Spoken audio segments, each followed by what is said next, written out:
मित्रों, इस वीडियो में हम जानेंगे कि राहु हमारे जीवन पर किस तरीके का प्रभाव डालता है।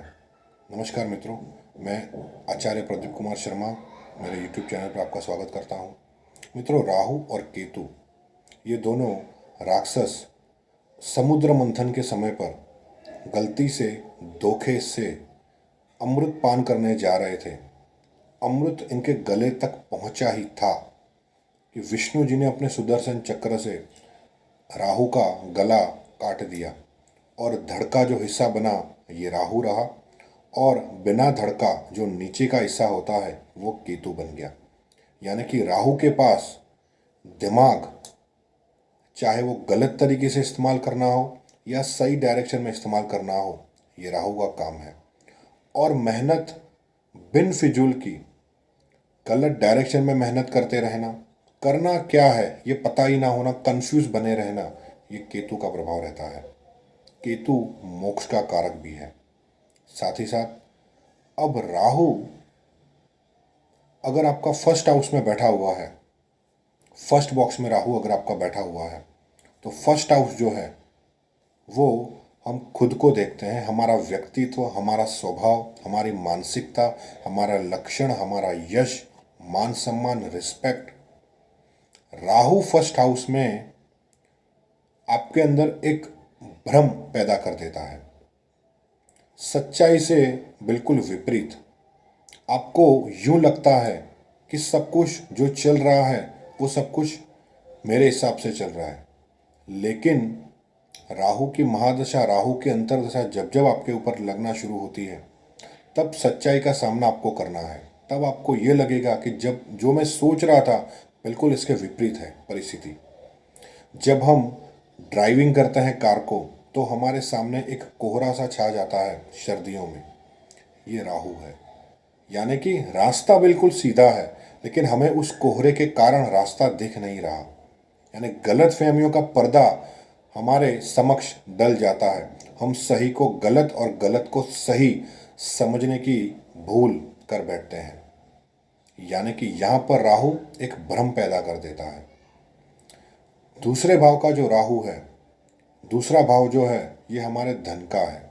संचित धन, पैतृक प्रॉपर्टी, हमारी वाणी, हमारा खान पान, हमारी आंखें और हमारी वाणी। यहाँ पर राहु अगर शुभ प्रभाव में नहीं है, पाप प्रभाव में है, दूसरे भाव का स्वामी भी जहाँ पर राहु बैठा है और वो भावपति भी अगर पीड़ित है, तो यहाँ पर ये राहु अपने पैतृक प्रॉपर्टी को या अपने कमाए हुए पैसे अपने गलत निर्णय लेने पर उसको फंसा बैठता है। यानी कि पैसा फंसने का योग यहाँ पर ये राहु बना देता है। साथ ही साथ गलत वाणी का इस्तेमाल, गाली गलौज, गलत खान पान की आदतें, नॉनवेज हो और ड्रिंक हो, इस तरीके की आदत यहाँ पर ये राहु लगा देता है। और यहाँ पर राहु की महादशा अंतर्दशा आने से ही यहाँ पर एक दिक्कत शुरू हो जाती है कि यहाँ पर पैसा बचना मुश्किल रहता है और इंसान अपने गलत निर्णय से ही अपना पैसा जो है वो धीरे धीरे करके बर्बादी की ओर लेकर के जाता है। तीसरा जो राहु है, तीसरा भाव जो है ये हमारी मेहनत है, हमारा पराक्रम है। तीसरे का राहु अगर नेगेटिव योग बनाकर बैठा है, तीसरे भाव का स्वामी अगर नीच राशि में बैठा है, तो यहाँ का राहु मेहनत का रिजल्ट आपको नहीं मिलेगा। यहाँ पर आपको मतलबी लोग ज़्यादा मिलते हैं जो आपका फ़ायदा उठाते हैं और काम निकलने पर निकल जाते हैं। यहाँ का जो राहु है आपको घुमाता रहता है। बिन फिजूल की यात्राएं अगर आप करते रहते हो और उस यात्रा का रिजल्ट आपको नहीं मिल रहा है, तो तीसरा राहु आपको ज़्यादा परेशान कर रहा है। यहाँ पर मित्रों से, छोटे भाई बहनों से ज़्यादातर दिक्कतों का सामना करना पड़ता है। चौथा राहु जो है, चौथा भाव जो है ये है हमारा सुख साधन, हमारी ओन प्रॉपर्टी, माता, वाहन, हमारा मकान, नौकर चाकर, सुख सुविधाएं सारी जो हैं वो चौथे भाव से देखी जाएंगी। चौथा भाव हमारे मन से रिलेटेड भी है। चौथा राहु मन में तरह तरह के नेगेटिव ख्याल लेकर के आ जाता है। कई लोगों को चौथे राहु में अच्छी नींद नहीं मिल पाती, बुरे सपने आना, माता के साथ रिलेशनशिप में इश्यूज चलते रहना, उनके स्वास्थ्य में भी दिक्कतें शुरू रहती हैं इस चौथे राहु के कारण।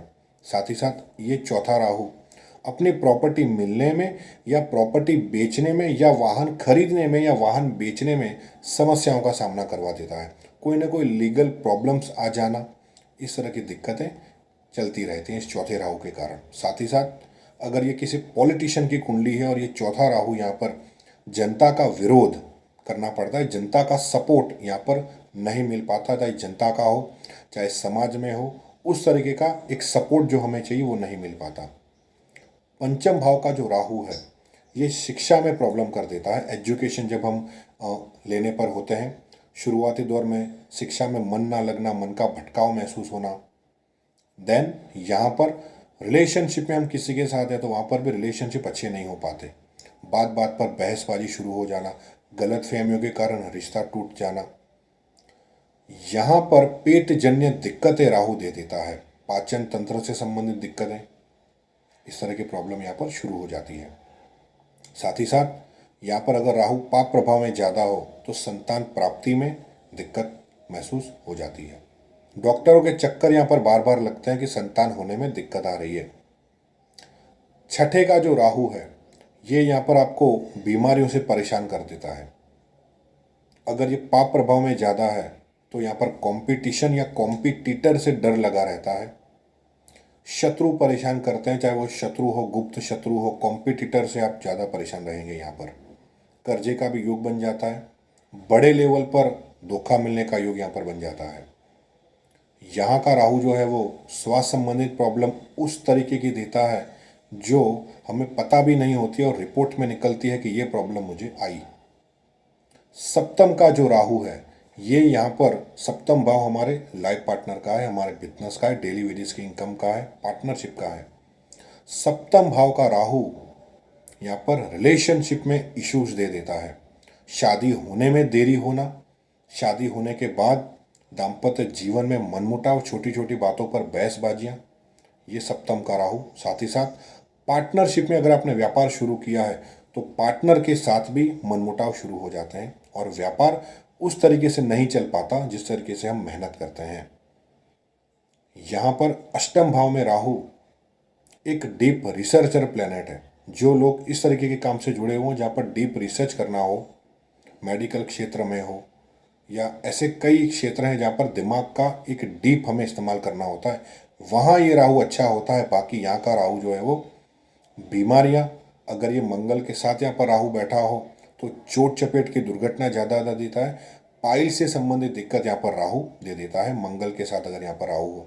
और साथ ही साथ ससुराल से संबंधित प्रॉब्लम भी शुरू हो जाती है, ससुराल से रिश्ता अच्छा ना हो पाए या यहाँ पर लीगल प्रॉब्लम्स में राहु फंसा देता है। यानी कि जो लोग इन लीगल कामों से जुड़े हुए हैं, अंडर द टेबल पैसा लेते हों, रिश्वत का पैसा लेते हों यहाँ पर राहु, तो यहाँ पर ये जो है वो दिक्कत खड़ी कर देता है राहु। नवम भाव में राहु भाग्य भाव में अगर पाप प्रभाव में हो तो पिता के साथ या पिता के हेल्थ को लेकर के प्रॉब्लम दे देता है, भाग्य का सपोर्ट नहीं मिल पाता। और जब एजुकेशन लेकर के हम हायर एजुकेशन की तरफ जाते हैं तो वहाँ पर बार बार विघ्न बाधाएं शुरू हो जाती हैं। यात्राओं का भी हमें जो है वो कोई लाभ नहीं मिल पाता। दसम का राहु पॉलिटिक्स कर देता है हमारे साथ, यानी कि हम जहाँ पर काम करते हैं वहाँ पर बॉस के साथ, सहकर्मियों के साथ, पिता के साथ मनमुटाव चलता रहता है। जॉब ना मिलना, बार बार जॉब का छूट जाना गलत फहमियों के कारण या आपका मन वहाँ पर ना लगना, ये दसम का राहु परेशान कर देता है। 11वें भाव में राहु एक लाभ देने वाला प्लेनेट है, लेकिन अगर ये पाप प्रभाव में ज़्यादा हो तो लाभ यहाँ से जरूर आपको मिल जाएगा, लेकिन रिश्तों में खटास शुरू हो जाती है। चाहे वो बड़े भाई बहनों से रिश्ते हो, चाहे जिनसे आप बिजनेस करते हो उनके साथ रिश्ते अच्छे नहीं हो पाएंगे, लेकिन प्रॉफिट यहाँ से राहु आपको देता है। 12वें का राहु आपको लीगल प्रॉब्लम्स में लेकर के जाता है, कोर्ट केस में बार बार फंसना या कोई लंबा केस आपके ऊपर चल रहा है वहाँ से आप परेशान हैं, दवाइयों पर खर्चे चलते रहना। और यहाँ का राहु 12वें भाव में अगर आप विदेश जाना चाहते हैं, विदेश से कोई आप बिजनेस कर रहे हैं, इंपोर्ट एक्सपोर्ट कर रहे हैं, जॉब देख रहे हैं बाहर, तो भी यहाँ से जो है वो परेशानियों का सामना आपको करना पड़ेगा। आपका काम समय पर नहीं होगा और खर्चे इस तरीके के ही बिन फिजूल के चलते रहेंगे। दवाइयों पर हो, कोर्ट केस में हो, लीगल प्रॉब्लम्स में आपके खर्चे हो, इस तरीके की सिचुएशन यहाँ पर राहु बना देता है। यानी कि प्रथम भाव से लेकर के 12वें भाव तक हमने जाना कि ये जो राहु है हर एक भाव में किस तरीके की समस्या हमें देता है।